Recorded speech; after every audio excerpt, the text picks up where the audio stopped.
صلي على سيدنا مولانا محمد وعلى آل سيدنا مولانا محمد بلغ العلا بكماله كشف الدجى بجماله حسنت جميع خصاله صلوا عليه وآله मुझे कुछ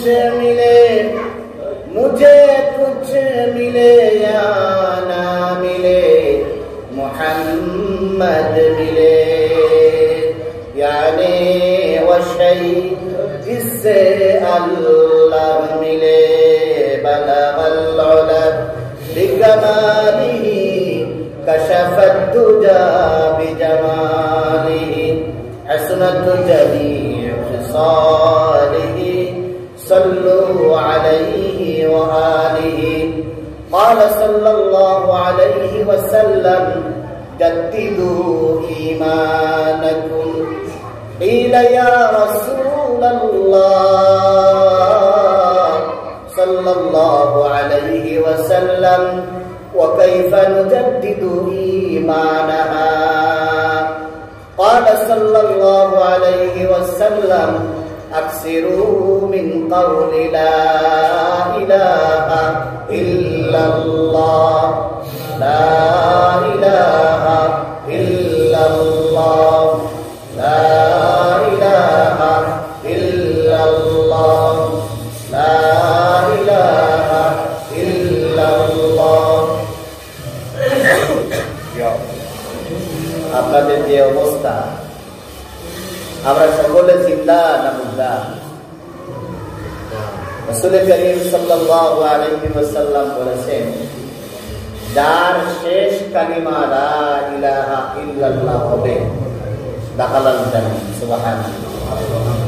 তো এই আল্লাহর জিকির চলতেছে আপনাদের কোনো টেনশন নেই, অথচ কোনো গ্যারান্টি নেই, আছে কিন্তু গ্যারান্টি একটা সেকেন্ডের কোনো ভরসা মানুষের নেই, অথচ মানুষ আল্লাহর জিকির থেকে হাত অমনোযোগী অলস। আমরা সকলকে নিয়ে বলছি আমরা অলসতাকে গ্রহণ করবো না, বরং আমরা চেতনাকে গ্রহণ করব। একজন মানুষের চেতনাই হচ্ছে ইমানের প্রমাণ, আর ইমানের প্রমাণ হচ্ছে তার জবানে সবসময় আল্লাহর জিকির জারি থাকা। এজন্য আমরা সকলে আমাদের হৃদয় থেকে মনোজাত করে সুন্দর আওয়াজে বলিষ্ঠ কণ্ঠে আল্লাহর জিকির করি লা ইলাহা ইল্লাল্লাহ লা ইলাহা ইল্লাল্লাহ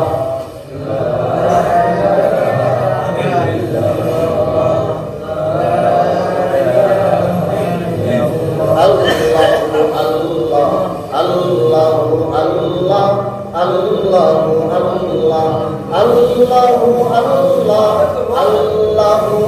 Allah Allahu Allah Allahu Allah Allahu Allah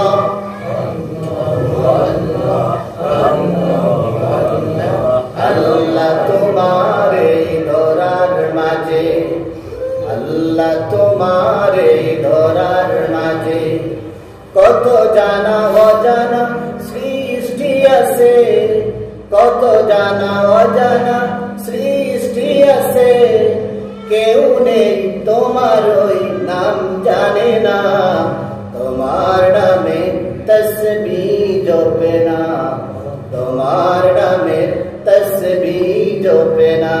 আল্লাহু আল্লাহ Allahu Allah Allahu Allah Allahu Allah Allahu Allah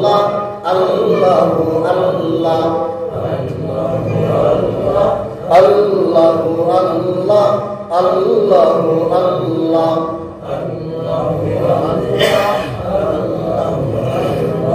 আকাশের মালিক যেই আল্লাহ, জমিনের মালিক সেই আল্লাহ, মানুষের মালিক যেই আল্লাহ,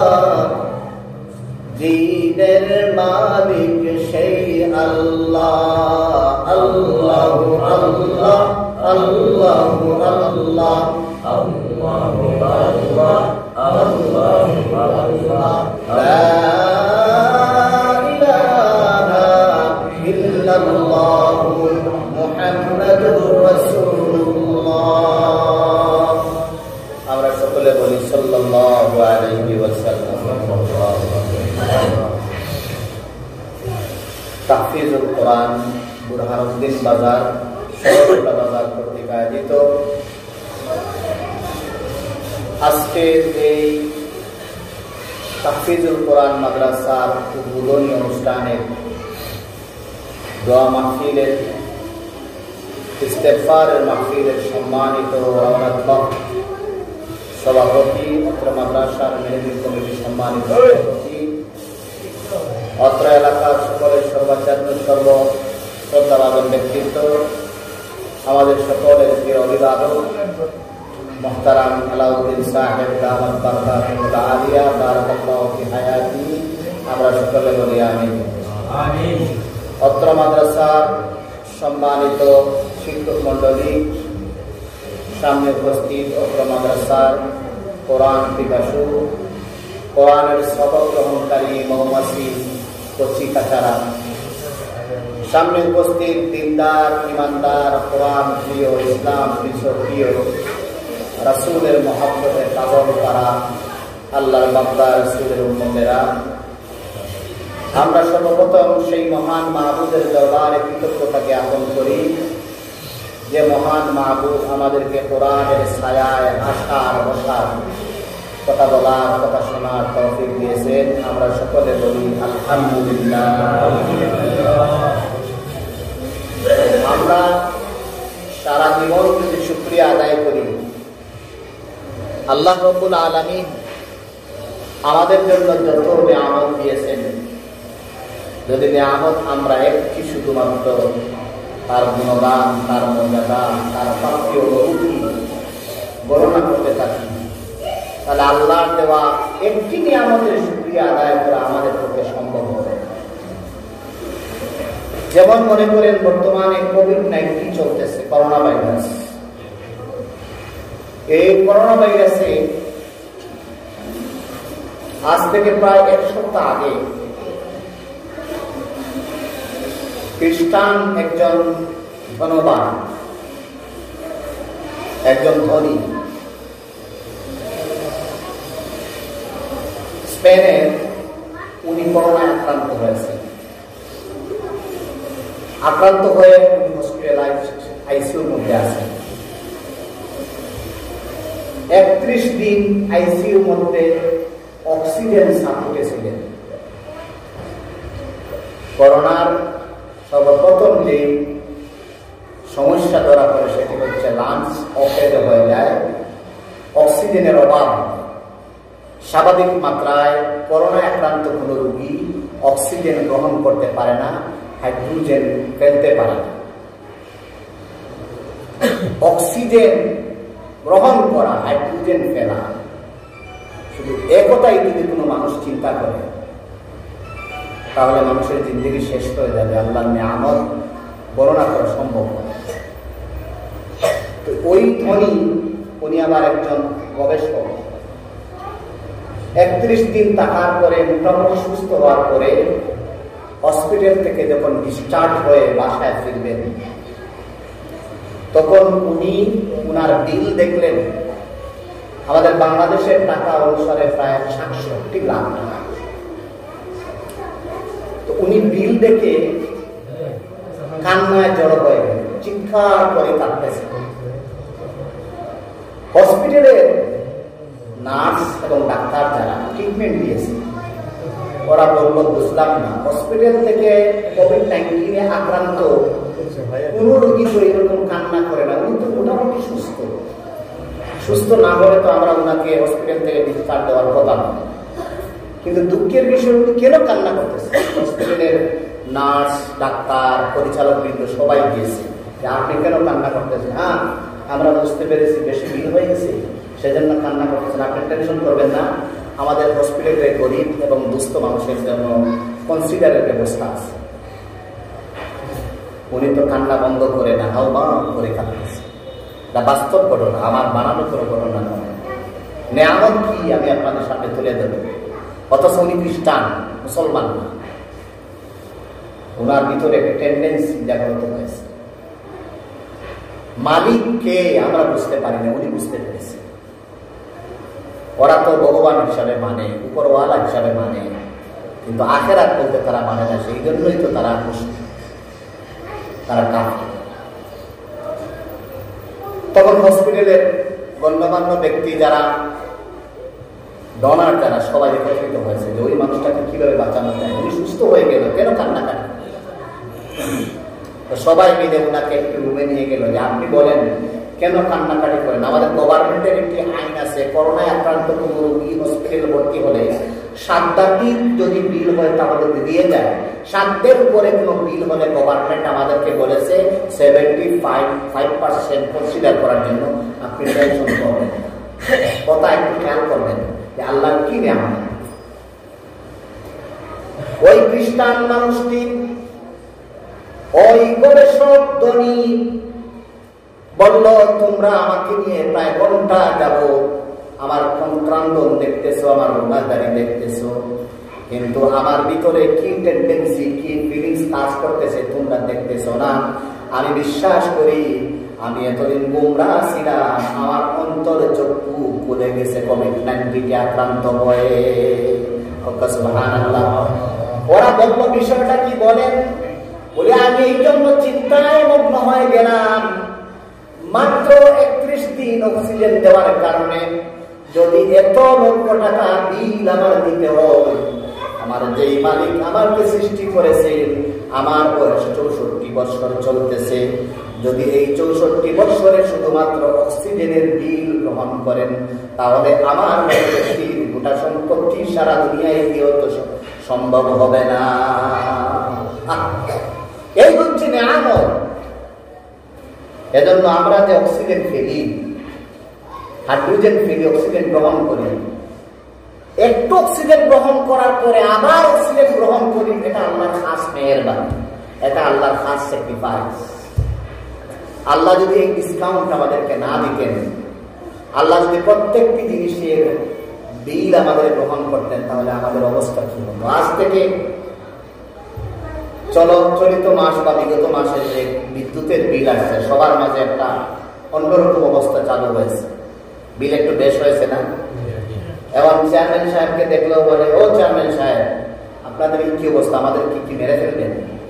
মেম্বার সাহেবের কাছে আসলে বলবে যে আপনারা কি আমাদেরকে মেরে ফেলবেন আমাদের টাকা নিয়ে, আর আপনারা ইউনিয়ন অফিসে বসে বসে, উপজেলা অফিসে বসে বসে নাস্তা করতেছেন। এটা তো ঠিক না। সামান্য একটু বিদ্যুৎ বিলের কারণে যদি এই অবস্থা হয়, তাহলে আমার আল্লাহ আপনার আমার জন্য যে অক্সিজেন সাপ্লাই করতেছেন, যে বাতাস সাপ্লাই করতেছেন, এই বাতাসটা যদি সামান্য সময় বন্ধ করা যায় তাহলে লক্ষ লক্ষ মানুষ মারা যাবে, তার কোনো প্রতিষেধক পাওয়া যাবে। আলহামদুলিল্লাহ, আল্লাহ তাআলা কি নিয়ামত দিয়েছে। আমি গতকালকে একটা বিজ্ঞানের বই আমি নিজে দেখলাম, যে বডি স্টাডি সম্পর্কে, যে আল্লাহ রাব্বুল আলামিন মানুষের বডির মধ্যে চামড়া দিয়েছেন, এই সমস্ত চামড়াকে একত্র করলে 20 বর্গ মিটার হয়। সুবহানাল্লাহ। আবার আল্লাহ রাব্বুল আলামিন চামড়াকে আমরা দেখতে যে 2টা ধরন পাই, ওই 2টা ধরনের ফিটনেসকে যদি আমরা চেঞ্জ করেন তাহলে আমাদের চলা বিসন্দায় হয়ে যাবে। মনে করেন হাতের এই অংশ যদি আল্লাহ তাআলা আমাদেরকে এই দিকে না দিয়ে ওই দিকে দিতেন, তাহলে আমরা কিন্তু ওই চামড়া দিয়ে ওই দিকের কাজের মতো কাজ আমরা করতে পারতাম। আবার আল্লাহ রাব্বুল আলামিন যদি আমাদের চামড়াগুলোকে সমান দিতেন, আমাদের হাতের রেখা না দিতেন, আঙ্গুলের গিরায় গিরায় আলাদা আলাদা গিরা না দিতেন, এইভাবে টাপ না দিতেন, তাহলে আমাদের আঙ্গুল, আমাদের হাত হয়ে যেত একটি বেলচা এবং কাঁটা চামচ। আমাদের পক্ষে হাত ধরে সম্ভব না একটি নিয়ামত সুন্দর মতে ভক্ষণ করা। এক হাতের দিকে তাকান যে আল্লাহ পাক হাতটা কিভাবে সৃষ্টি করেছে।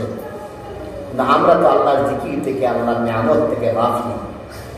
এজন্য আমি আপনাদের সামনে কোরআনে কারীমের সূরা তাহা এর 24-25 নম্বর আয়াত তেলাওয়াত করেছি। যেহেতু আজকের আলোচনা হবে কোরআন সম্পর্কে, আর এই কোরআন থেকে আমরা যারা গাফিল হব, কোরআন জানি অথচ কোরআনের চর্চা নাই, কোরআনের তেলাওয়াত নাই, আমিও নাই, ফ্যামিলির কেউ করি না। বর্তমান যে সময় চলে আসছে, আধুনিকতা যত বাড়তেছে, সভ্যতা যত বাড়তেছে, সিভিলাইজেশন যত বাড়তেছে, টেকনোলজি, জ্ঞান বিজ্ঞান যত বাড়তেছে, তত তো মানুষ কোরআন বেশি বোঝার কথা, কিন্তু মানুষ কোরআন বুঝে না। মানুষ শুধু গুনার দিকে যাচ্ছে, গুনার দিকে যাচ্ছে, গুনার দিকে যাচ্ছে। এজন্য আল্লাহ রাব্বুল আলামিন কোরআনে কারীমে এই আয়াতের সাথ করতেছেন, ওয়ামান আ'রাদা আন যিকরি ফাইন্না লাহু মাঈশাতান দানকা ওয়া নাহশুরুহু ইয়াওমাল কিয়ামাতি আ'মা। আমরা যারা আল্লাহর জিকির থেকে গাফিল, আমরা যারা কোরআন থেকে গাফিল, কোরআন তিলাওয়াত থেকে গাফিল, কোরআন বুঝা থেকে গাফিল, আমরা যারা নামাজ থেকে গাফিল, আল্লাহর স্মরণ থেকে গাফিল, মওতের ব্যাপারে আমাদের কোনো চিন্তা নাই, সাকরাত সম্পর্কে কোনো চিন্তা নাই, কবর সম্পর্কে কোনো চিন্তা নাই, মালাকুল মওতের কাছে ধরা পড়বো সেই ফিলিংস আমাদের ভিতরে নাই। আল্লাহ আমাদেরকে উদ্দেশ্য করলেন, তোমরা যারা আমাকে বলে গেছো, আমি আল্লাহ তোমাদেরকে দুনিয়ায় শাস্তি দিব, পরকালেও শাস্তি দিব। দুনিয়ার শাস্তি হলো আমি আল্লাহ এই প্রশস্ত পৃথিবী তোমার জন্য সংকটে পরিণত করে দিব। এক সাহাবী প্রশ্ন করলেন, ইয়া রাসূলুল্লাহ, দুনিয়ার সংকট মানে কি? দুনিয়ার সংকীর্ণতা মানে কি? আল্লাহ রাসূল বললেন, দুনিয়ার সংকীর্ণতা হলো তোমার আমলের বরকত নাই দেব, তোমার কষ্টকৃত বাগানে আমি ফল থেকে তোমাকে বঞ্চিত করব, তোমার চেহারার লাবণ্যতা তুলে দেব, তোমার আমলের বরকত তুলে দিব, তোমার মান সম্মান তুলে দিব, তোমার মস্তদে আঘাত দিব, তোমার জন্য জেল জীবন দিয়ে দিব, তোমার ছেলে রুজির মধ্যে বরকত তুলে দিব, স্বামী স্ত্রীর ঝগড়া বাড়ায় দিব, পরিবারে শান্তি নাই, সমাজে শান্তি নাই, চেয়ারে বসেও শান্তি নাই, ব্যবসায় শান্তি নাই, হাহাকার হাহাকার আমি আল্লাহ দিয়ে দিব। সেটার নাম হচ্ছে মাঈশাতান দানকা। আজ কোরআন সবার ঘরে আছে। সেই কোরআনকে রমাদান মাসে তেলাওয়াত করেছিলাম, রমজানের পর কোরআনে কারীমকে টেবিলে রেখে দিয়েছি। আজ পর্যন্ত কোরআন আমাদের হাতে উঠে নাই। কিয়ামতের দিন কোরআন আপনার পক্ষে অথবা বিপক্ষে চলে যাবে। কোরআন পক্ষেও যাবে, কোরআন বিপক্ষে যাবে। জনাব রাসূল করিম সাল্লাল্লাহু আলাইহি ওয়াসাল্লাম বলেন, ওদিকে আসেন, ওয়াল কোরআন হুজ্জাতুল লাক আও আলাইক। ও আমার উম্মতেরা, আমার সাহাবায়ে কেরাম, জেনে রাখো, কোরআনে কারীম তোমার পক্ষে দলিল হবে, নতুবা কোরআনে কারীম তোমার বিপক্ষে দলিল হবে। আর তুমি যদি কোরআন থেকে গাফিল হয়ে যাও, ফিরে নাও, আমি আল্লাহ দুনিয়ার তোমাকে সংকীর্ণতা দিয়ে দিব, তোমাকে কঠিন দুনিয়ার কখনো হাসান করতে পারবে না। এটা হচ্ছে দুনিয়ার শাস্তি। দুনিয়ার আমরা সকলে সুখী হতে চাই, সকলেই মাল হবে, মাল হবে, মালের চিন্তায় নেই। কিন্তু আল্লাহ তাআলা বলেছেন, সবচেয়ে উত্তম সফল কাম মানুষ, কৃতকার্য নবীর ওই ব্যক্তি যে মরণের পরে আল্লাহ তাকে জাহান্নাম থেকে বের করে জান্নাত দিয়ে দিবে। আর আমাদের কাছে সফল বুদ্ধিমান ওই ব্যক্তি যার ব্যবসায় সে লাভবান, যার ব্যাংক ব্যালেন্স সবার শীর্ষে, যার ব্যবসা অনেক উন্নত, যার বাড়ি সবচেয়ে বাণিজ্যিক খুবই উন্নত, যার ছেলেরা ইউরোপে থাকে, যার ফ্যামিলিতে সুখের কথা, কিন্তু যে সুখ আসলে কথা ছিল সেই সুখ নাই। সুখটা হচ্ছে নামাজি পরিবার হওয়া, সুখটা হচ্ছে মুত্তাকি পরিবার হওয়া, সুখটা হচ্ছে বিবি এবং স্বামীর সম্পর্ক, সুখটা হচ্ছে ছেলে এবং বাবার শ্রদ্ধা এবং স্নেহ। আজ আছে নাই। তার কারণ হচ্ছে আমরা আল্লাহ থেকে দূরে, আল্লাহ নিয়ামত ভোগ করি, আবার নিয়ম হারাম করি। তাহলে সেটা হচ্ছে দুনিয়ায় তো লম্বা বলার প্রয়োজন নাই, সময়ও কম, হুজুর চলে আসছেন, গুরুত্বপূর্ণ আলোচনা আপনাদের সামনে রাখবেন। 2 নম্বরে এই আয়াতে আল্লাহ বলতেছেন, ওয়ানাহশুরুহু ইয়াওমাল কিয়ামাতি আ'মা। আল্লাহ থেকে গাফিল হওয়ার কারণে, কোরআন থেকে গাফিল হওয়ার কারণে, নামাজ থেকে গাফিল হওয়ার কারণে, নেক আমল থেকে বেরিয়ে যাওয়ার কারণে, আল্লাহকে ভুলে যাওয়ার কারণে, কোরআনকে ভুলে যাওয়ার কারণে, কবরকে ভুলে যাওয়ার কারণে, মৃত্যুকে ভুলে যাওয়ার কারণে, নেক আমল থেকে সরার কারণে, শুধু দুনিয়ার শাস্তি তো শেষ না, পরকালে যেদিন মানুষকে জান্নাত দেওয়া হবে সেদিন তোমাকে অন্ধ করা হবে। নাউযুবিল্লাহ। আল্লাহ বলেন, সেদিন হাসরের ময়দানে তোমাকে আমি অন্ধ করে তুলব। সেদিন তোমার ফিলিংস আসবে, অনুভূতি আসবে। তুমি বলবে ক্বালা রাব্বি লিমা হাশারতানি আ'মা ওয়া ক্বাদ কুনতু বাসীরা। আয় আল্লাহ তাআলা, আমি তো দুনিয়ার চক্ষুষ্মান ছিলাম, সব দেখতাম, কিন্তু আমার কি অপরাধের কারণে আমাকে আজকে অন্ধ করে তুললেন? আল্লাহ বলবেন, বান্দা, সেদিন তুমি সেদিন তুমি আমার আয়াত থেকে ভুলে গিয়েছিলে, আমার কোরআন থেকে সরে গিয়েছিলে, আমার স্মরণ থেকে তুমি সরে গিয়েছিলে। দুনিয়ার কেউ যেটা দেখবে না সেটা দেখেন কে? বলেন তো। দুনিয়ার যেটা কেউ দেখে না সেটা দেখেন কে? দুনিয়ার কেউ যেটা দিতে পারে না সেটা দিতে পারেন কে? দুনিয়ার কেউ কোন রোগীকে সুস্থ করতে পারে না, সেই রোগীকে সুস্থ পারেন কে? দুনিয়ার ডাক্তার যাকে বলে 5 দিন বাঁচবে, ওই মানুষটাকে 20 দিনের হায়াত বৃদ্ধি করে দেন কে? আল্লাহ। সেই আল্লাহ সেদিন বলবেন, তুমি আমাকে ভুলে গিয়েছিলে, আমার কোরআন থেকে সরে গিয়েছিলে। না, তুমি কোরআন জানা সত্ত্বেও তিলাওয়াত করতে, নামাজ বোঝা সত্ত্বেও নামাজ পড়তে, তোমার ছেলেটার ব্যাপারে গাফিল ছিলে, মেয়েটার ব্যাপারে গাফিল ছিলে, বিবির ব্যাপারে গাফিল ছিলে, পরিবারের সকলের ব্যাপারে গাফিল ছিলে। এই অবস্থার কারণে, এইগুলার কারণে ওয়াকাযালিকাল ইয়াউমা তুনসা। আপনারা যদি চাবেন না ওর কাজ ও করবে, দয়া করে আপনারা আমার দিকে লক্ষ্য করেন। উনি আসছে, ওনার কাজ উনি করবে। ওয়াকাযালিকাল ইয়াউমা তুনসা। আল্লাহ বলবেন, তুমি আমাকে ভুলার কারণে, আমার কাছ থেকে সরে দেওয়ার কারণে আমি আল্লাহ আজকে তোমাকে বলে গেলাম, আজকে তোমাকে সুখে শান্তিতে রাখার কথা, কিন্তু আমি আল্লাহ তোমাকে আজকে আমার এই হাসরে বন্ধ করে তুললাম। কোরআনে কারীমের একটি হরফ তিলাওয়াত করলে কতটা নেকি হয় বলেন তো? 10টা।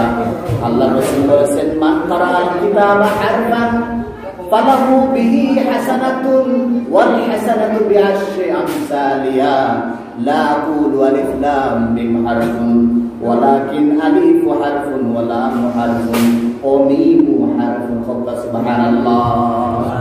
আমার নবী বলেছেন, আমার কিতাব থেকে, আমার নবী বলেন আল্লাহর কিতাব থেকে, কোরআনে কারীম থেকে, কোরআনে মাজিদ থেকে, কোরআনে ফুরকান থেকে, কোরআন থেকে যদি তোমরা একটি হরফ তিলাওয়াত করো, কোরআনের আলিফ তিলাওয়াত করো, লাম তিলাওয়াত করো, মিম তিলাওয়াত করো, একটি হরফ তিলাওয়াতের জন্য আমি আল্লাহ তোমাদেরকে দয়া করে, মায়া করে তোমাদের নামায় আমলে 10টি নেকি বরাদ্দ করব।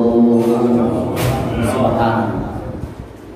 এবার প্রশ্ন আমার ভিতরে আসতে পারে যে আলিফ লাম মিম পড়লে তো একটি সওয়াব হবে, যে দুটো একটা। আল্লাহ রাসূল ব্যাখ্যা দিতেছেন, লা, আলিফ লাম মিম শুধু একটি হরফ নয়, বরং আলিফ একটি হরফ, লাম একটি হরফ, মিম একটি হরফ। এই আলিফ লাম মিম তুমি যখন উচ্চারণ করবে, তোমার জবান থেকে উচ্চারণ শেষ হওয়ার সাথে সাথে আল্লাহ পাক তোমার সাথে কিরামান কাতিবিন রেখেছেন, সম্মানিত লেখক ফেরেশতা তোমার নামায় আমলে 10টি নেকি লিখে দিবে। আচ্ছা, আমার একটি প্রশ্ন আছে, আপনারা বলেন তো, আজকে আপনাদের কার পরিবারে কোরআন তিলাওয়াত কতজনে করেছে?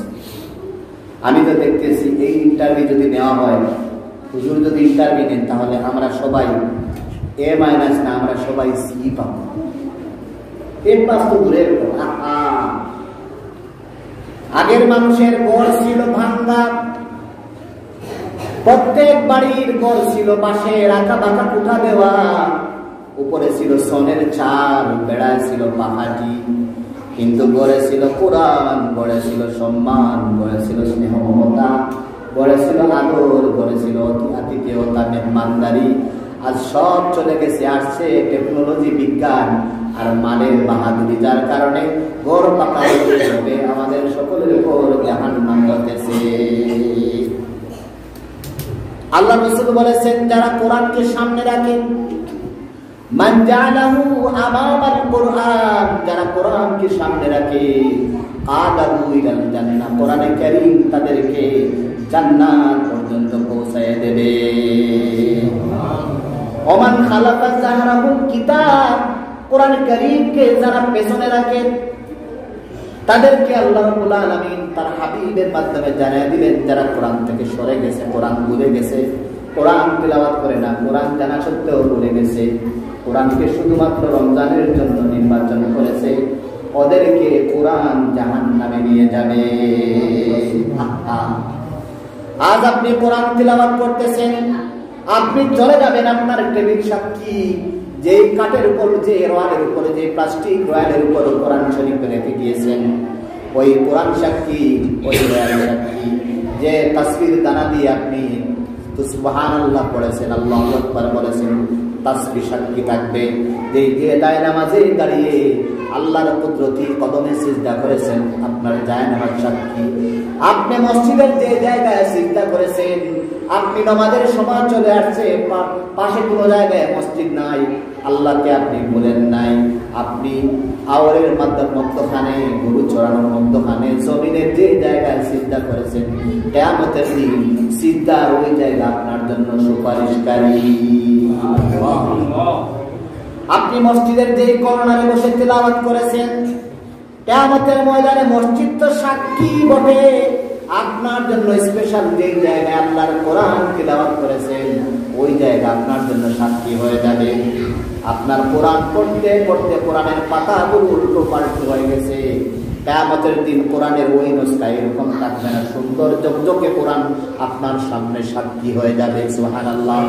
এজন্য আল্লাহ রাসূল বলেছেন, ইকরাউল কোরআন, কোরআন কারীম পড়ো, ফাইন্নাহু ইয়াতি ইয়াওমাল কিয়ামাতি সাহিবান লিআসহাবিহি। কোরআন কারীম ওই ব্যক্তির জন্য, কোরআন পড়ো, কোরআন পড়ো, কোরআন পড়ো। এই কোরআন কিয়ামতের দিন যারা কোরআনের সাথে সম্পর্ক রাখে, কোরআন তিলাওয়াত করে, কোরআন ওয়ালাদের সাথে সম্পর্ক রাখে, আল্লাহ রাব্বুল আলামিন কিয়ামতের দিন কোরআনের সাক্ষী তাদের জন্য নসিব করবে। আজকে আমার বিশেষ কথা হলো, এখানে কোরআন কারীমের একটি হিফজখানা তৈরি হয়েছে। এটা দুনিয়ার কোনো জায়গা নয়, এটাই হচ্ছে আসল জায়গা। যে জায়গায় কোরআন আছে, যে অন্তরে কোরআন আছে, যে বাড়িতে কোরআন আছে, যে জায়গায় কোরআনের চর্চা আছে, যেই জায়গায় কোরআনের তিলাওয়াত আছে, সেই জায়গা, সেই বাড়ি, সেই হৃদয় কখনো রহমত শূন্য হয় না, সেই হৃদয় কখনো আল্লাহর নূর শূন্য হয় না। কিন্তু যে কোরআন জানে, কোরআন পড়ে না, কোরআন বুঝে না, কোরআন চর্চা করে না, যার বাড়িতে কোরআন আছে, কোরআন পড়ে না, কোরআন তিলাওয়াত করে না, কোরআনের কথা বলে না, আমরু বিল মারুফ করে না, নাহি আনিল মুনকার করে না, আল্লাহ রাসূল বলেছেন সেই বাড়ি, সেই অন্তর, সেই ঘর আল্লাহর বরকত শূন্য। যেই বাড়িতে মানুষ থাকে না, সেই বাড়িতে থাকে চামচিকা। যে বাড়িতে ঘর আছে, মানুষ নাই, সেই বাড়িতে থাকে জিন জাতি। যেই বাড়িতে ঘর আছে, মানুষ নেই, সেই জাতিতে থাকে সাপের আড্ডাখানা। আল্লাহ রাসূল বলেছেন, যার কোরআন জানা আছে, হৃদয়ে কোরআন নিয়ে কোনো কথা নাই, কোরআন তেলাওয়াত নাই, কোরআনের আহাল না, কোরআনের হামিল না, কোরআন ওয়ালাদের সাথে সংস্পর্শ নাই, তারা বরকত শূন্য, তারা আল্লাহর পক্ষ থেকে শূন্য। আমি আপনারা যারা এই মাদ্রাসা পরিচালনা করতেছেন, যারা উদ্যোগ নিয়েছেন, যারা আপনারা প্রতিষ্ঠান পরিচালনা কমিটিতে বিভিন্ন দায়িত্বে আছেন, আপনাদের কাছে আহ্বান জানান, আপনারা এই মাদ্রাসার উদ্যোগ নিয়েছেন, আজকে উদ্বোধন করেছেন। আমি এটাই বিশ্বাস রাখি, আপনাদের সকলকে নিয়ে আল্লাহর দরবারে দোয়া করি যে আল্লাহ আপনাদের এই নেক উদ্দেশ্যকে আপনাদের, আমাদের সকলের জন্য নাজাতের জরিয়া বানিয়ে দিন। আমাদের সকলের বাবা মা আত্মীয় স্বজনের জন্য এই কোরআনের দরজটা, এই কোরআনের নজরদারি, এই কোরআনের তিলাওয়াত, এই কোরআনের তালিম, এই হুজুরদের দেখাশোনা, এই বাচ্চাদের দেখাশোনা, এটাকে আল্লাহ পাক যেন আমাদের সকলের বরকতের উসিলা বানিয়ে দিন। আমার ব্যবসা হয়তো কাজে না লাগতে পারে, আমার বাড়ি কাজে না লাগতে পারে, যে বাড়ির জন্য জায়গা নিয়ে মারামারি, মামলা হামলা, যে জমিনের জন্য ছেলেকে রেখে দেওয়ার জন্য হাজার হাজার মামলা, কোর্টে প্রতি মাসে যে হাজিরা দিতে হয়, টাকা পয়সা খরচ করতে হয়, আর অথচ এই টাকা খরচ করলাম, একটা ছেলেকে হাফিজে কোরআন বানাতে পারলাম না, একটা ছেলেকে আলিমে বামন বানাতে পারলাম না। আমার সম্পদ কাজে নাও লাগতে পারে, আমার বাড়ি কোনো কাজে লাগবে না, এই সন্তানটাও কোনো কাজে লাগবে না। আপনার ছেলে নাই, রাস্তা আছে। আপনার ছেলে নাই, সব বড় হয়ে গেছে, ওদেরকে আর দিলে লাভ হবে না, টেনশন করে লাভ নাই। আপনি ওই মাদ্রাসার কমিটির সদস্য হয়ে যান, ওই মাদ্রাসার তালিমের ব্যবস্থা আপনি করেন, ওই মাদ্রাসার একটা ছাত্রের দায়িত্ব আপনি নিয়ে নেন, ওই মাদ্রাসার এতিমখানার এক বস্তা চাউলের ব্যবস্থা প্রতি মাসে আপনি নিন, ওই মাদ্রাসার এতিমখানার খরচের ব্যবস্থা আপনি নিন, আর না পারলে ওই মাদ্রাসার পানির ব্যবস্থা আপনি নিন, আর না পারলে ওই মাদ্রাসার এতিমখানার গ্যাসের চুলার সিলিন্ডারের দায়িত্ব আপনি নিন। পারবেন তো? আমি এই জন্য বলবো, আপনি জাহান্নাম থেকে বাঁচবেন আর আপনার পরিবারকে আপনি নষ্ট করেছেন। একটা ছেলেকে কোরআন শেখান না, একটা ছেলেকে হাফিজ বানাতে পারেন না, একটা ছেলেকে আলিম বানাতে পারেন না, একটা ছেলের কাছে সূরা রহমান নাই, একটা ছেলের কাছে সূরা ইয়াসিন নাই। আপনি যখন মরে যাবেন, মরজে মৌত শুরু হয়ে যাবে, সকরাত শুরু হয়ে যাবে, আপনার পাশে কোনো ছেলে থাকবে না, সবাই দৌড়াবে মসজিদের ইমাম সাহেবের কাছে। ঠিক না? আমাদের দশা এমন হয়ে যায়। তবে দুঃখিত হওয়ার কারণ নাই, ছেলেকে বানাতে পারেন নাই, আপনার সেন্সিয়ারিটি ছিল না, সজাগ দৃষ্টি ছিল না। এখন আপনার বয়স হয়ে গেছে 60-এর ঊর্ধ্বে, আর তো বৃদ্ধ হয়ে গেছেন। বৃদ্ধ হলেন না কিভাবে? আয়না নিয়ে একটু ধরেন, আপনার দাড়ি সাদা হয়ে গেছে, আপনার চুল সাদা হয়ে গেছে, আপনার বয়স আর 60 থেকে কখনো 25-এ আসবে না। আপনার বয়স আর কখনো 60 থেকে 25-এ আসবে না, বরং 60 থেকে 62-তে যাবে। এজন্য এই মাদ্রাসার পিছনে শুধু আমার মেম্বার সাহেব সভাপতি তাই বলে উনার গাড়ি ছাপ দিই আমরা সরে যাব না। এই মাদ্রাসার আহাল আপনারা যারা আছেন, আপনারা শরীরুল্লাহ বাজারবাসী, এই মাদ্রাসা যেহেতু হয়ে গেছে, না হলে তো এক কথা, যেহেতু হয়ে গেছে, এখন যদি এই মাদ্রাসার শিক্ষকরা বেতন পান না, এই মাদ্রাসার ছাত্ররা কোরআন রাখার জন্য রয়্যাল পায় না, এই মাদ্রাসার ছাত্রী কোরআনের দুষ্কা পায় না, এই মাদ্রাসার এতিমখানায় খালি থাকে না, আপনি কিন্তু লানাতুল কোরআন, নাউযুবিল্লাহ বলেন, নাউযুবিল্লাহ। কোরআন আপনার পক্ষে যাবে, কোরআন আপনাকে লানত দিবে। কোরআন পক্ষে বিপক্ষে এটা হলো দলিল। কোরআনের লানত দিবে। কোরআনের আহাল শুধু যে কোরআন তিলাওয়াত করে সে কোরআনের আহাল না, সে কোরআনের কওম না। কোরআন তিলাওয়াত যে করে সে হচ্ছে কোরআনের আহাল। তিলাওয়াতের ব্যবস্থা যারা করে যে তারাও কোরআনের আহাল। ওই তিলাওয়াত যারা কোরআন তাদেরকে সম্মানের ব্যবস্থা যারা করে যে তারাও আহলে কোরআন। ওই তিলাওয়াত যারা শিখে তাদের ব্যবস্থা যারা করে দেন তারাও আহলে কোরআন। ওই মাদ্রাসার বিদ্যুৎ বিল যারা দেয় তারাও আহলে কোরআন। সুবহানাল্লাহ। কিয়ামতের দিন আপনি যদি কোনো আমল নাও থাকে, আপনি বলতে পারবেন, আল্লাহ আমি তো দেখতেছিলাম দুনিয়ায় আমি কিছু নফল ইবাদত করতেছিলাম, আল্লাহ ওগুলো কি নাই? যেহেতু গুনাহগার কিয়ামতের দিন তার ছোটখাটো গুনাহ দেখে আফসোস করবে, মালি হাযাল কিতাব লা ইউগাদিরু সাগীরাতান ওয়ালা কাবীরাতান ইল্লা আহসাহা। আয়রে হায়, এটা এমন একটা কিতাব যেই কিতাবের ভিতরে ছোট গুনাহও বাদ পড়ে নাই, বড় গুনাহও বাদ পড়ে নাই। তাহলে আপনি নেককার হলে এটা বলবেন, হায় রে হায়, এটা এমন ভালো কিতাব যেই কিতাবে আমার ছোট নেকিও আছে, ছোট বড় সব নেকি আছে। হায় রে হায়, যদি ওই সময় জানতাম ওলামায়ে কেরাম আমাকে বসে বসে বুঝাতেন, তাহলে আমি ওই মাদ্রাসা থেকে, ওই মসজিদের সহযোগিতা থেকে কখনো পিছপা হতাম না। সুযোগ আছে, আর তো আসতে পারবেন না। সুযোগ তো আর নাই, এই সুযোগ কাজে লাগায়। কারণ আপনাকে যে আল্লাহ মাল দিয়েছেন, আল্লাহর কি হক নাই? আল্লাহ তাআলা আপনাকে মাল দিয়ে আপনি দামেবান হবেন, আপনাকে মানুষ বলবে ধনী, এটার জন্য দেন নাই। কারণ আপনি যদি এই মাদ্রাসায় সম্পদ দেন আর আপনি যদি বলেন, হুজুর আপনাদের মাদ্রাসায় এত টাকা খরচ করলাম, একটা দিন আমার জন্য দোয়া করেন না, আমাকে আপনি মাদ্রাসার কোনো মাহফিল হলে আমার প্রশংসাও করেন না, আমি এটা যদি বলেন, তাহলে আখিরাত পাবেন না। বরং ইমাম সাহেব হুজুর, মুয়াজ্জিন হুজুর অথবা মুতামিম হুজুর যদি আপনার প্রশংসাও না করে, দুনিয়ার কেউ আপনার সব ফিলিংস দেখে না, দুনিয়ার কেউ যেটা দেখে না, দেখেন একমাত্র কে? আল্লাহকে আমাদের বলবেন, এই ফেরেশতারা আমার এই বান্দাকে নিয়ে আসো, ইনি আমার প্রধান মেহমান। কেন আপনি প্রধান মেহমান? কারণ আমার নবী চলে আসছেন। আমার নবীর মাধ্যমে যে শেষ কিতাব পাঠিয়েছিলাম, আমার নবীর উম্মতের জন্য যে শেষ প্রেসক্রিপশন রেখে দিয়েছিলাম, সকল রোগের ঔষধ, বাহ্যিক রোগের ঔষধ, আভ্যন্তরীণ রোগের ঔষধ, সেই কোরআনে কারীম হেফাজত করেছে আমার ওই বান্দা। সুতরাং তার চেয়ে এই মাহফিলে আর প্রধান অতিথি কে হবে? সুবহানাল্লাহ।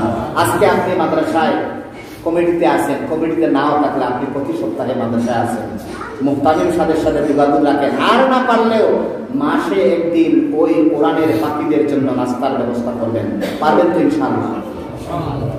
তাদেরকে নাস্তার ব্যবস্থা করার মানে হচ্ছে তার বিপরীতে ওরা যদি আপনার জন্য দোয়াও না করে, ওদের হার্ট, ওদের ভিতর আপনার জন্য দোয়া করবে। কাল কিয়ামতের দিন এই নাস্তার বিপরীতে আল্লাহ আপনাকে তার সেই কোরআনের মাহফিলে মেহমানদারির ব্যবস্থায় রাখবেন। আমি আপনাদের কাছে শুধু এই কথাটা বলতে চাই, এই মাদ্রাসা আপনারা করেছেন, এই মাদ্রাসার পিছনে থাকতে হবে। আপনার বাড়ির পিছনে থাকলে বাড়ির কারণে জান্নাতেও যাওয়া যায়, আবার জাহান্নামেও যাওয়া যায়। আপনার বিবি যদি নামাজি হয়, আপনার ছেলে যদি নামাজি হয়, আপনার মেয়ে যদি নামাজি হয়, আবার শুধু নামাজি হলে হবে না। আপনার বিবি ওপেন মার্কেট করে, আপনার মেয়ে ওপেন মার্কেট করে। আপনার বিবি পর্দার গুরুত্ব দেয় না, আপনার মেয়েও পর্দার গুরুত্ব দেয় না। শুধুমাত্র নামাজ হলে হবে না, কোরআন হলে হবে না। কোরআন যা বলেছে তা আইন এবং তার নীতি, তার নিজাম, তার রুলস আপনার ঘরে থাকতে হবে। যদি এই ঘরে নামাজি থাকে, পর্দানশীলা থাকে, তাকওয়া থাকে, তাহলে এই ঘর আপনার জন্য জান্নাত। আর যদি না থাকে এই ঘর আপনার জন্য জাহান্নাম।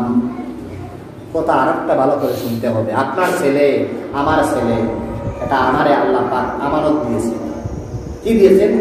আমানত দিয়েছে। আপনি বলতেছেন আপনার ছেলে, আপনার ছেলে। আপনি মারা গেলে আপনার ছেলে যখন বিবাহ করবে, আপনার নাতি যখন পাবে, সেও বলবে আমার ছেলে, আমার ছেলে। আপনি যে বাড়িতে থাকেন সেই বাড়ি আপনি বলতেছেন আমার বাড়ি, আমার বাড়ি। আপনি আজকে শেষ, কালকে ছেলে বলবে আমার বাড়ি, আমার বাড়ি। আমরা আজানের জবাব, আপনারা যে আজান শুনছেন, আজানের জবাব দিচ্ছেন, আজানের পরে দোয়া করছেন, এরপরে দুরূদ ইব্রাহিম করছেন। জনাব রাসূল করিম সাল্লাল্লাহু আলাইহি ওয়াসাল্লাম ইরশাদ করেছেন, যারা আজানের পরে আজানের দোয়া এবং আমার উপরে দুরূদ পড়ব, কিয়ামতের দিন এরার উপরে সুপারিশ করা আমার লাগি ওয়াজিব। সুবহানাল্লাহ। হাল্লা বিলাহু শাফাআ। আল্লাহ রাসূল ফরমাইরা তারে সুপারিশ করা আমার উপরে বৈধ, অর্থাৎ এটা আমার উপরে ওয়াজিব। সুবহানাল্লাহ। এই হাল্লাত মানে হলে আয় ওয়াজাবা, ওয়াজিব। তাহলে আমরা যে জায়গায় থাকি, কমপক্ষে আমরা যদি গুরুত্বপূর্ণ আলোচনার থাকি, দুনিয়ার সব আলোচনার চেয়ে উত্তম আলোচনা হচ্ছে আযান। দুনিয়াতে যত শব্দ আছে, যত সাউন্ড আছে, সব সাউন্ডের বড় সাউন্ড হচ্ছে আল্লাহু আকবার। বান্দা যত অপরাধ করে না কেন, যদি বান্দা আল্লাহকে ভয় করে, বলে আল্লাহ আমার দৌরাত্ম, আমার বাহাদুরি, আমার নেতাগিরি, আমার পাওয়ার কোনো কিছু না, তুমি তো সর্বোচ্চ। সুবহানাল্লাহ। আল্লাহ এটাই চান। আল্লাহ বান্দার কাছে আর কিছু চান না। আল্লাহ বলেন, বান্দা আমি তোমার কাছে রিজেক্ট চাই না, রিজেক্ট তো আমি দেই। ও বান্দা তুমি জেনে রেখো, আল্লাহ আকিবাতু লিত্তাকওয়া। আর তুমি যদি আমাকে রব হিসাবে মানো আর আমার আনুগত্যের স্বীকার করো, আমার নবীর উসওয়া ধারণ করো এবং আমার কথাকে তুমি সর্বোচ্চ করো, আমি আল্লাহ তোমার জন্য আমি রিজেক্ট দিব, বরং তোমার কাছে আমি কিছু চাই না। সুবহানাল্লাহ। তাহলে আমরা কি করব? আমাদের ছেলেদেরকে, আমাদের মেয়েদেরকে আমরা দায়িত্ব নিব। যদি ওদের ব্যাপারে আমরা সিনসিয়ার ব্যবহার না করি, ওদেরকে কোরআনের ধারে না রাখি, কিয়ামতের দিন ওরা যখন বিপদগ্রস্ত হবে, ওরা যখন বিভ্রান্ত হবে, ওরা যখন পদচ্যুত হবে, ওরা যখন জাহান্নামের লায়েক হবে, ওরা বলবে আল্লাহ তাআলা আমি তো বুঝি আমার আমলে জাহান্নামে যাওয়ার কথা না, আমি তো বহুত নেক আমল করেছি, কিন্তু আমাকে তো সৎ পথ কোনটা আর মন্দ পথ কোনটা, নেকের পথ কোনটা, জাহান্নামের পথ কোনটা, জান্নাতের পথ কোনটা, সিরাতে মুস্তাকিম কোনটা, সিরাতে দাল্লা কোনটা, সিরাতে নূর কোনটা, সিরাতে জুলমা কোনটা। আমার বাবা তো একদিনও বলে নাই, আমার চাচাও তো বলে নাই, আমার দাদা বলে নাই, আমার নেতৃস্থানীয় লিডার তো আমাকে বলে নাই। আল্লাহ তাআলা আমি জাহান্নামে যাব এটা আপনার সিদ্ধান্ত মেনে নিলাম, ঠিক আছে, কিন্তু আল্লাহ আপনার কাছে আমার একটি কথা, আমার অনুমতি দিতে হবে। কি কথা বলো? বলে বলে আল্লাহ তাআলা যারা আমার ব্যাপারে সিনসিয়ার ছিল না, আমাকে কোরআনের ধারে নেয় নাই, আমাকে মাদ্রাসার ধারে নেয় নাই, স্কুলে নিয়ে এসে বোর্ডে নামাজি বানায় নাই, নামাজ শিখায় নাই, কোরআন তিলাওয়াতের কথা বলে নাই, আমাকে বিপদগ্রস্ত করেছে, আমি ক্ষতিগ্রস্ত হয়ে গেলাম, বাস্তব কথা। তবে ওদেরকে আমার সামনে আনেন, ওদেরকে আপনার সামনে অপদস্থ করব, তারপরে আপনার সিদ্ধান্ত।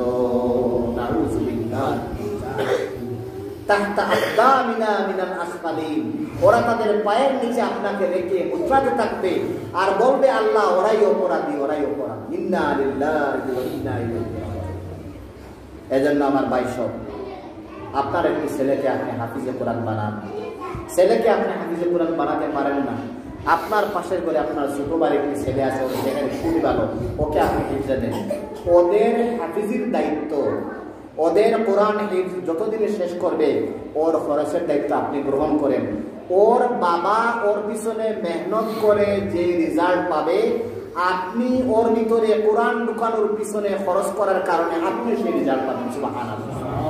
কিয়ামতের দিন কোরআনওয়ালার বাবা, হাফিজে কোরআনের বাবা, আলিমের বাবাকে নূরের টুপি পরানো হবে।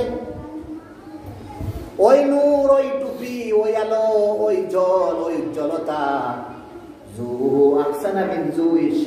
কিয়ামতের দিন এমন চমৎকার হবে, দুনিয়ার সূর্যের আলো ওই টুপির আলোর কাছে হার মানাবে। সেদিন আপনার আফসোস হবে না যদি আপনি হাফিজে কোরআনের পেছনে মেহনত করে যান, ওই মাদ্রাসার পিছনে মেহনত করে যান। এতিমখানার বাচ্চাদের মুখে আপনি বিরিয়ানি তুলে দেন, কুরমা তুলে দেন, আপেল তুলে দেন, মাংসা তুলে দেন। কিয়ামতের দিন আল্লাহ জান্নাতের নাজ আর নিয়ামত তার নিজ হাতে আপনার মুখে তুলে দিবে। সুবহানাল্লাহ। পারবেন তো ইনশাআল্লাহ? আমরা আসলে বুঝি না। আপনি মারা গেলেন, আপনার একটা ছেলেও জানাজার যোগ্য না। প্রথম হচ্ছে মসজিদের ইমাম সাহেব হচ্ছেন এই মহল্লার ইমাম, উনি হচ্ছেন মসজিদের ইমাম, আপনাদের সকলের গুরুজন, শ্রদ্ধাভাজন ব্যক্তি। ওনার একটা এক্সট্রা কোয়ালিটি আছে, মহল্লার কেউ মারা গেলে ওনার কিছু দায়িত্ব আছে। তবে হক হচ্ছে জানাজার জন্য আপনার ছেলে, আপনার ছেলে না থাকলে আপনার নাতি, আপনার ছেলে না থাকলে আপনার ভাতিজা।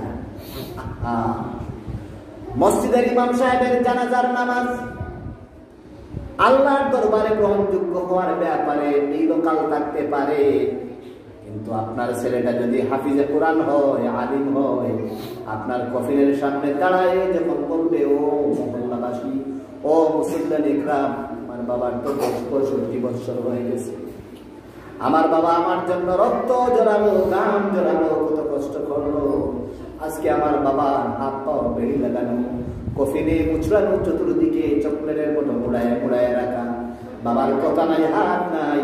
আমি আমার বাবার পক্ষ থেকে আপনাদের কাছে করজোড়ে মিনতি করে বলতেছি, আমার বাবার জন্য আপনারা মাফ করে দেন। আমার বিশ্বাস ওই জানাজায় যত মানুষ থাকবে প্রত্যেকটা মানুষের ভিতরে রহমতের শীল বিদ করবে। সবাই কিন্তু আপনার বাবাকে মাফ করে দেবে।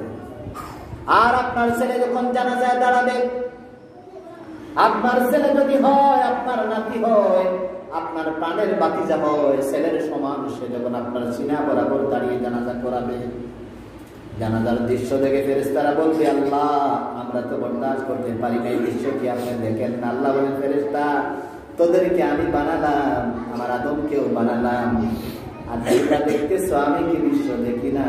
কি বলতে চাও? বলে আমাদের বরদাস্ত হয় না। বলে কি চাও? বলে আমরা চাই ওই মানুষটাকে তাড়াতাড়ি জান্নাতে ঢুকায় দাও। সুবহানাল্লাহ। আপনার ছেলের জানাজার দৃশ্য আর অন্যজনের জানাজার দৃশ্য আর আপনার যখন মরণের সময় চলে আসবে, আল্লাহ রাসূল বলেছেন, তোমাদের সামনে যখন কেউ মারা যায়, তার সামনে তোমরা সূরা ইয়াসিন পড়ো। আর কোরআনে কারীমের একটি হৃৎপিণ্ড আছে, একটি হাড় আছে, প্রত্যেক জিনিসের একটি হাড় আছে।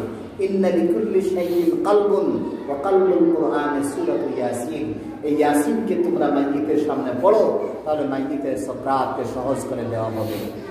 এটা তো একটি কথা। আর আপনার যদি ছেলে এবং মেয়ে যদি আপনার শিয়রে বসে কোরআনের সূরা ইয়াসিন তিলাওয়াত করে, অবশ্য 100 শিওর আল্লাহ রাব্বুল আলামিন আপনাকে খাতিরা বিল খায়র নসিব করবে।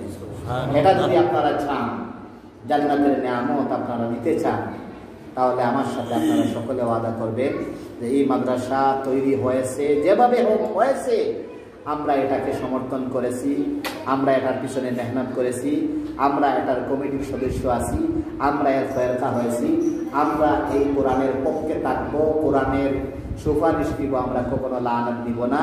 এই প্রতিষ্ঠানকে আমরা পিছনে নিতে কেউ অগ্রসর হব না, আমরা অগ্রসর করবো। আমরা যদি ওই প্রতিষ্ঠানকে অগ্রসর করতে থাকি, হুজুরদেরকে পরামর্শ দেই, বাচ্চাদের উন্নতির চিন্তা করি, আল্লাহ আপনার আমার রিজেকের এবং হায়াতের বরকতের জন্য নিজ হাতে দায়িত্ব নেবেন। সুবহানাল্লাহ। কোরআনের দায়িত্ব নেওয়া তার মানে হচ্ছে আল্লাহর কাছে আপনার সব জিম্মাদারি গ্রহণ করা। এজন্য আপনারা আমার সামনে সবাই হাত তুলেন, আমিও হাত তুলব। আল্লাহ আমাদের হাত তুলে তুমি কবুল করো। আল্লাহ কোরআনের জন্য আমাদেরকে কবুল করো। আল্লাহ আমরা যারা কোরআন জানি, আমরা কোরআন তিলাওয়াত করার তৌফিক দাও, কোরআন বুঝার তৌফিক দাও, পিছনে আমাদের জান, আমাদের মাল, আমাদের সময় খরচ করার তৌফিক দাও। এই মাদ্রাসা আমাদের সকলের বাবার জন্য, মার জন্য, আত্মীয়স্বজনের জন্য নাজাতের জরিয়া বানিয়ে দাও। এই বাচ্চাকে কাল কিয়ামতের ময়দানে আমাদের সাক্ষী বানিয়ে দাও। আয় আল্লাহ, কোরআনে কারীম আমাদের জন্য দলিল হিসাবে কবুল করো। কোরআনের সুপারিশ আমাদের সকলের জন্য কবুল করো। আমিন।